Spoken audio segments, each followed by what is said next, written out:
भीतर जोश भरले पंचायत निर्वाचन पे आह्वान देले 47 स्वप्न देखेले। निश्चित देखु जड़े सुसंगठक कुशली राजनेता ओडिशा रे लोकप्रिय जननेता हिसाब रे श्रीजुक्त मनमोहन सामंकर एक स्वतंत्र परिचय रही नेतृत्व में 2024 साधारण निर्वाचन में एकाकी भारतीय जनता पार्टी ओडिशा प्रदेश रे सरकार करिबारे जो भूमिका थिला निश्चिंत अतुलनीय। समस्त आज कार्यकर्ता पाखु आरंभ कर समस्त नेतृमंडल मध्य आज मनरे एक उत्साह उद्दीपना जागृ होती।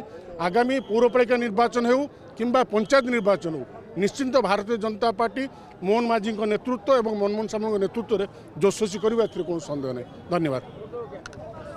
साकार करने जार अक्लांत परिश्रम डबल इंजिन सरकार होता एवं आगामी दिन में से सेतुबंध होगी धर्म सेतु होगी संगठन एवं सत्ता मध्य समन्वय रक्षा करी कार्यकर्ता एवं नेतृमंडली सांगे मंत्रिमंडल सांगे सरकार सांगे संपर्क सेतु सुदृढ़ करी भारतीय जनता पार्टी संगठन को बूथ लेवल नहीं राज्य लेवल पर्यंत चल चंचल सक्रिय